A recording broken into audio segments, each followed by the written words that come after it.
welcome to my channel 25th and South. My name is Cece and today we are doing a speed build, but not any other speed build. We are renovating the Roomies house. Now the reason why I'm renovating the Roomies house is because I'm part of a Discord server called Silken Simmers, and we are doing a challenge right now where we are renovating a house in the specified world of our choice, and we are given 30,000 simoleons to work with, plus anything that you get from the items that you might sell or remove from the house. And it's sort of like a love it or list it kind of deal, where we'll go in, renovate the house, and decide if the Sims that live there, if they want to stay or if they want to go. So I imagine with this build, it's a few years in the future. The Roomies, they're not quite ready to move out of this house yet, but they do want to do some updates. So over the years, they have been kind of updating it. And I found this house on Pinterest that I just really loved. It was super simple, really basic, but it had that mid-century modern vibe with the roofing and the doors and everything. So I decided to let that be my guide on how I wanted to redesign this house. So as you'll kind of see, I'm sort of putting my plans into motion. I changed the outside to a nice white wallpaper. The roofing is now metal, so it just really looks super clean. I used the Get Famous front door because it's super modern, or super mid-century modern. I used a lot of Get Famous and Base Game in this build because Base Game also has a lot of good mid-century modern pieces. Now you will notice that I kind of made the house smaller than it usually is. The reason for that is I wanted to be able to use more expensive furniture, and a lot of the Get Famous stuff is expensive. So I just sort of downgraded the footprint of this house. Now I will have to admit that this house was a struggle to renovate. Usually I bulldoze this lot and do something completely different, but because I wanted it to seem like, you know, this was a house that was just being renovated on one of those reality TV shows such as List It or Love It or List It, I didn't really want to bulldoze it. I just wanted to sort of change the footprint a little bit. I did manage to keep the 4 bedrooms. I did get rid of the ensuite bathroom. Now, if you just have to have an ensuite bathroom, I would suggest turning one of the bedrooms into maybe an office space or like an informal family room, and then having a door lead from one of the bedrooms into one of the 2 bathrooms that I've left behind.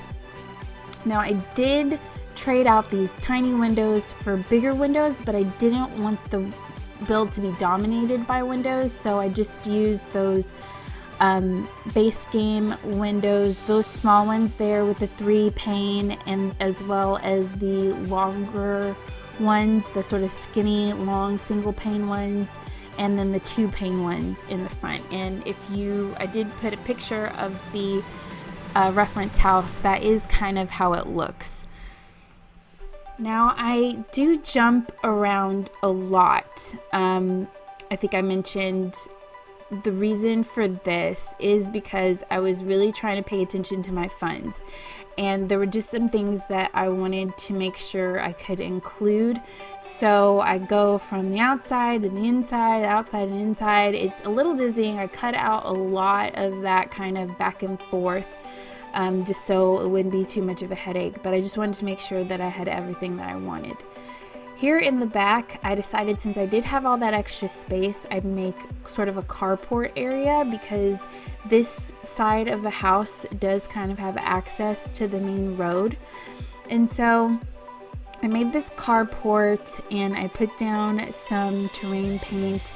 Now this sand might not look very pretty that I put down, but I just loved how simple it looked in the Pinterest reference picture.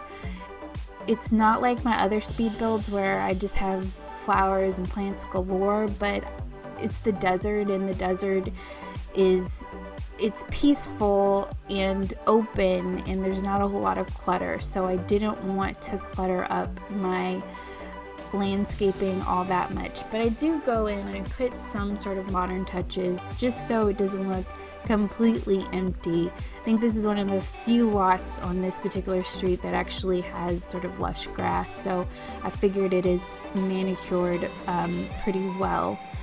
So as you can see, I'm using a lot of desert looking plants, not a whole lot of flowers, but desert looking plants in the landscaping, very sparse. Now I'm moved back to the inside, as you saw, because I was paying attention to that money, and I decided to go back inside and start working out the living space. So I just put down some lights, and I decided to go with this light wood. It's very bright in this build. I wanted it to be extremely bright. I feel like mid-century modern just looks best when it's super bright and colorful. Now, I do imagine that it's Zoe and Jay that are really doing most of the decorating of this house, and that they just wanted it to look very sleek and very modern and very updated, but also homey and fun. So I use these cool kitchen cabinets. I know a lot of people don't really like cool kitchen cabinets, but I do. I think they're really pretty, and they're very simple. I could use with maybe one or two swatches that are a little better. I could live without a couple of swatches and maybe have some more in there, but for the most part, I like cool kitchen stuff. I do get rid of that cabinet that's above the little peninsula island there because I needed more money, so you'll see me move that later on in the build. I decided to have the brick from the chimney come into the build. I think that's something that you would see in a real house. Notice how I'm trying to avoid the word realistic. So I do put that flooring, that light flooring in the hallway, and now I'm starting to work on the bathrooms. The bathrooms are very simple. There's nothing extravagant about them, but I kind of wanted to include those because I wanted you to see me sort of look at how I'm trying to work with that money. I did use a Get Famous sink in both the bathrooms because it's mid-century modern. Probably could have done with a less expensive sink, but I really like that sink, and I just thought that it would fit the build better, and it's the most expensive thing in the bathrooms. This rug that I'm choosing pretty much set the tone for the furniture in the living room.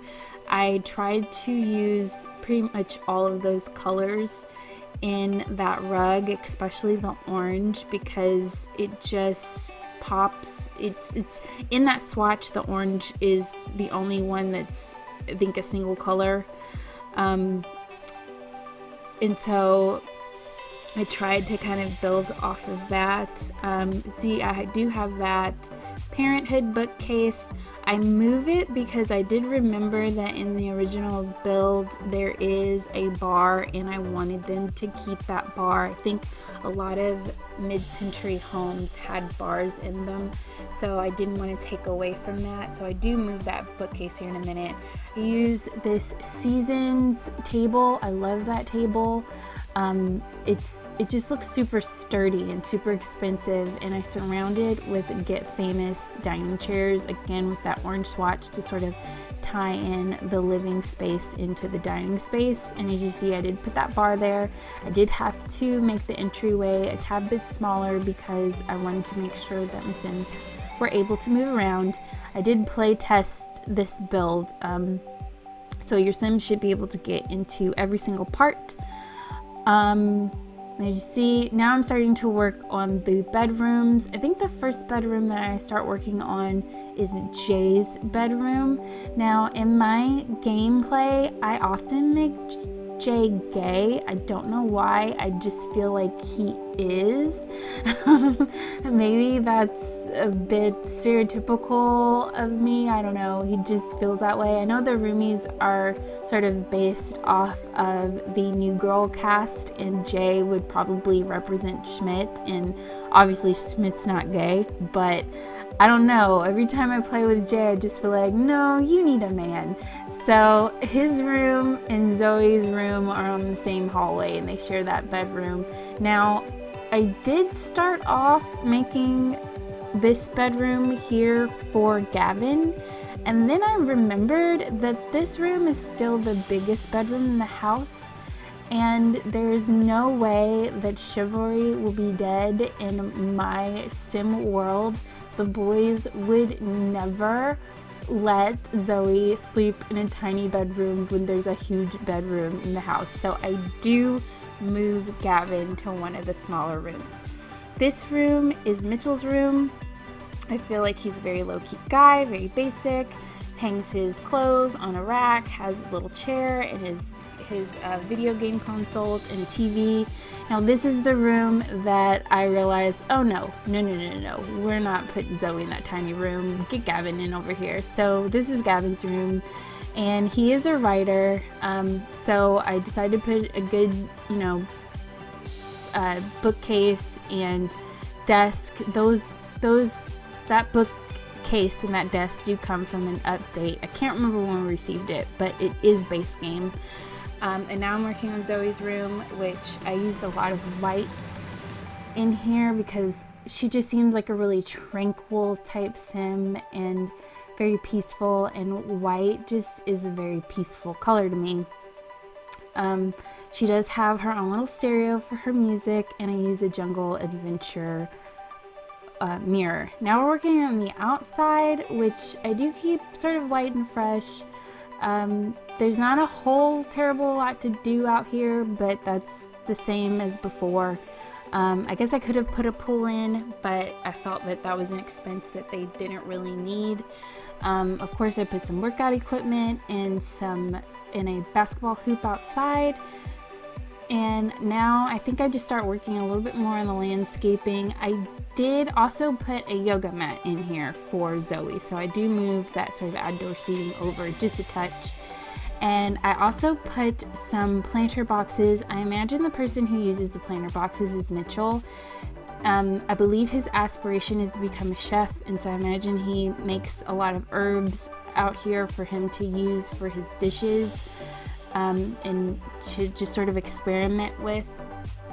I'm working on the driveway here, just adding up some more landscaping. Again, I wanted to keep it very sparse, sort of unlike my Newcrest builds. I just wanted it to be not a whole lot going on. I do imagine that no one in the house really gardens, so they probably do pay someone to keep up their lawn, and they probably pay for a really minimal package of just someone to just come out and just sort of water what's here. As you can see, I am deleting some landscaping because I'm looking down at the money that I have left, and I have not even started detailing yet. So I really wanted to be able to put more personality into each room. But this is also how I build even when I'm not worried about budget. I put down the big pieces, the couches and the chairs and the tables in the bedrooms and the dressers, and then go back through in detail. Now I did decide to put down some cars. They are free. I did not go through the crazy hassle of going through the catalog. I just went into the gallery and found some cars to put down. Blessed be the people that took the time to do that. You guys are amazing.